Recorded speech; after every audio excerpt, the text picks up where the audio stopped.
Hello, hello. It's your host Dre back with another one. And this is the first of a few topics I want to tackle. There's a really big one I want to tackle, but due to how some things have gone with the fallout of, for right now, I shall refer to him as Lord Voldemort. You may have seen visuals for him. Jimmy Kimmel was temporarily suspended over him, and if you know, you know. But I came across a Dark Brandon video, and generally, I would say that I somewhat agree with most of his takes, at least when he's outside of the sphere of relationships. The thing with Dark Brandon, when it comes down to relationships, is he doesn't sound like he's in the real world. He doesn't sound like he's encountered a lot of things that guys are facing, and a lot of it, frankly, sounds like it's written by a bearded woman. So on my way into work this morning, I watched one of his videos, and whew, a little bit of a doozy to me. There are two big things out of what he said that I absolutely do not agree with. He speaks to toxic masculinity and how that phrase has been weaponized, and basically says that, you know, it's about emotional suppression, it's about all of these things that are negative. And you know, he's breaking down this woman's video, and I'm going to link to his video in the description to this one, so that you can see and get him in his own words. I'm probably going to be lazy and not clip anything up. And I don't know if he's black or white, and I want to give space for that difference, because the world can be a very different place based upon who you are. So I frankly kind of get the impression that Dark Brandon might be a white guy, just based off of how he talks on certain things. I could be wrong, but that's just me. That's just kind of how I'm reading things. I'll use a situation from when I really was, I don't even think I was 18 yet. I wasn't 18. I had graduated, but my birthday hadn't come yet. I was pulled over by some cops. This is way back in 2007.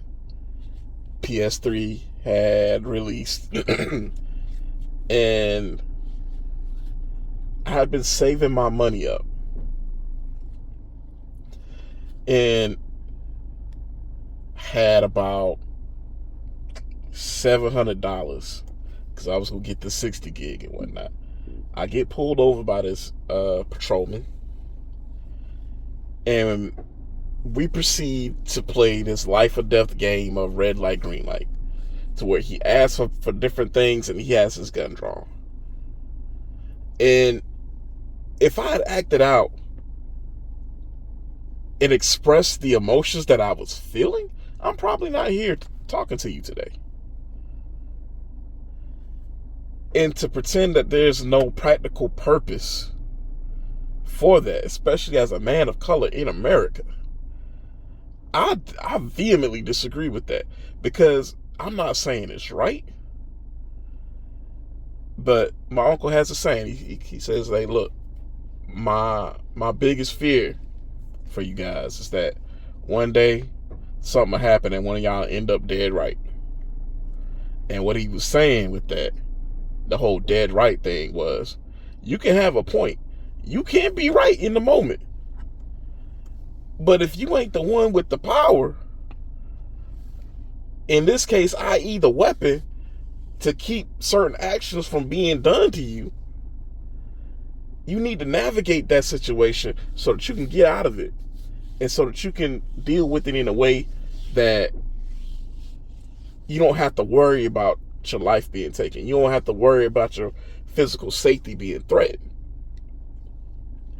So while I do agree that men are a little bit more stoic than women are, I think for black men in particular, that stoicism is a survival mechanism. Because if I have been freaking out on the outside like I was on the inside, when the officer pulled, hey, do you have your papers? Yeah, I got them right here. Oh, this is your old insurance card. Oh, it's in the glove box. You want, go ahead and get it. So what are you reaching for? Why are you reaching so fast? You have a weapon. No, sir. Don't got anything. I calmly placed my hands back at 10 and 2 on the steering wheel, just like my daddy told me. I'm having a conversation with dude. So, yeah. And then right off the rip in the video, sorry, I'm a little choked up. He says like red pill is about hating women. And I would say this to Doc Brandon. Red pill is not about hating women. Red pill is about self-awareness and self-improvement. So to be red pilled means that you are aware of your flaws. You are aware of ways that you can be better, and that you are implementing things to make yourself better. Whether that's making more money, whether that's improving your health, whether that is, hey, even if you are spiritual and feel the need to improve your spiritual walk, that's really truly red pill. So it's the self-awareness. And then when it comes down to dating, it is to not be taken a fool of. There's nothing wrong with that. Actually, if you think about it, most women are red pill. They don't use that terminology, but most of them are. It's hard to talk to a woman and not have what you would imagine the female equivalent of quote unquote red pill is. Not come out of their mouth. Men are violent, so I need to protect myself. So if I engage in a relationship, I need to make sure I have my own. I need to make sure I have a nest egg squirreled away if we get married, so that if I ever decide to leave, I got a little escape fund. I got all these things. I've heard these things. I've heard my aunts discuss these things. I've heard several women in my life discuss these things. And that's not just bullshit coming from talking heads on the internet. Women move that way. So if women move that way, and you just Johnny come lately come bopping up, for the love of the game, I'm just gonna love her. And it's like, hey man, there are certain things that she can do to take advantage of you, to take advantage of your naivete. And to say, hey, look, at the very least, be aware of these things and try to suss these things out. Try to mitigate for these things in various ways. What is the problem with that? Because it really what you're advocating for by ignoring that and glossing over that is you want women to be self-aware and you want men to be fools. And you keep talking about feminism as equality throughout this video, which, yeah, I don't think a whole lot of guys have a problem with equality or the notion of equality. Where I think you would lose a lot of guys is where certain dynamics get moralized and you start to get into the quote unquote toxic masculinity debates. When, things that are normal to guys become these quote unquote red flags, where I've sent a couple of my friends a number of videos that I come across on IG where it's some lady, and it's the most benign thing, but it gives them the ick. We, for a society that embraces equality so much, we don't talk about the flip side of that. If there's a toxic masculinity, I don't really truly believe there is. There must be a toxic feminine. So what does the toxic feminine look like? Is it the woman who's emotionally manipulative? Is it the woman who is neglectful of those who are around her? Is it the woman who weaponizes her femininity for her own personal gain and the detriment of others? We don't have these conversations. So I would posit, if you're saying there's a toxic masculine, they damn sure is a toxic feminine. Which once again is what a lot of guys are simply trying to mitigate for and avoid. And a lot of times liberals speak with such glee at certain issues they hear men are encountering. And I will agree with this, because you said this on a number of videos, Dark Brandon. The right wing does not have any answer for young boys and men. I agree wholeheartedly, 100%. You know who else don't? The left. The left damn sure ain't got no answers. So I would posit part of this red pilling of American young boys and men that you're seeing, it's not this inner misogynist desire to put women back in their place or anything that you've kind of framed it as. Guys go out and they live life. And I don't know of too many guys who haven't had a nuclear rejection. I don't know of too many guys who don't got an asshole story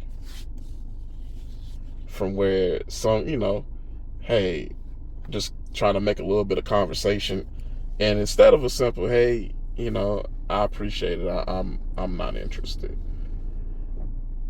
it turns into somebody trying to make a spectacle of you.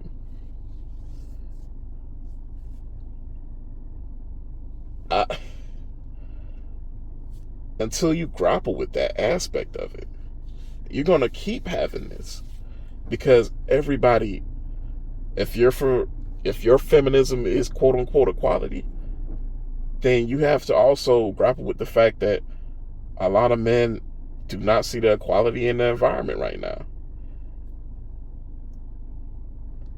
A lot of men, even in terms of their spaces, there are tons of pushes in corporate to get women into various positions, into various industries even, such as STEM. I've seen, working in tech, I've seen more and more women coming into these companies. And there's nothing wrong with that. However, I would say this. If you democratize, or excuse me, that's the wrong word. If you diversify a heavily male space like that, now you've pretty much changed the dynamics of it by the inclusion of women. Okay. However, nobody is advocating for the diversification of various healed fields. So it's not an equal and opposite. And that's kind of where I feel liberals really kind of go off the deep end. And when your only solution is like, yo, be better for better sake, and you should be glad to be in this position, basically, which is kind of how a lot of your videos come across when you're talking about these things. Yeah, you lost them. You lost them a long time ago, because what's in it for them? You have not addressed their desires. You have not addressed their wants. You have not addressed their challenges. And there is a strain of thought with feminism, which is why you will find a lot of, also in my opinion, why you find a lot of young men saying they're against feminism, to where it is an empowerment and a servitude dynamic to it, in which many of these empowered, quote unquote, individual women, they're being empowered, but they have no sense of duty. They have no sense of family, and they just want to do them, which, fine, cool. You have that right to do you. And that's ignoring that a lot of these young men want children. A lot of these young men want families. A lot of these young men, yes, they are aspiring patriarchs. And guess what? There's nothing wrong with that. And the left's response is basically, you want to run your family? You monster. The right's response is basically like, hey, bootstrap it up, bro. That was and yeah,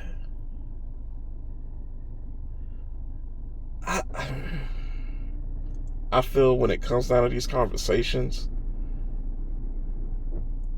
I feel that your analysis misses a lot of the mark. And I would say this: if red pill men are a problem, why aren't red pill women?